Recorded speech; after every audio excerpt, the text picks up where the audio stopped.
alkışlarımızı saygıdeğer arkadaşlarım Süleyman Bey şarkı olarak sizlere konserin açılışını başlamak üzereyim. Teşekkürler.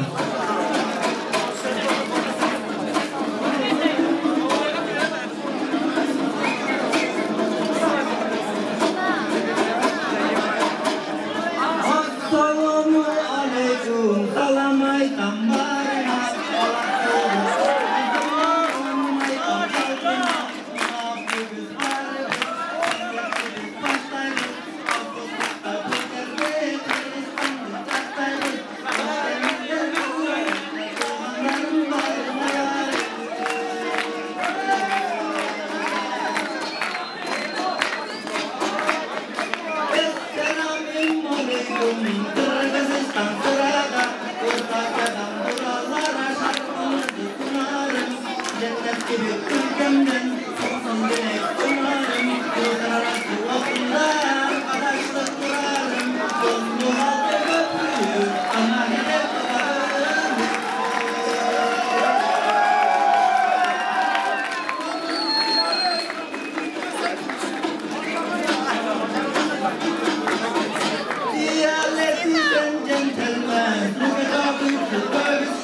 Always will wait for you. Welcome to the Kurdistan.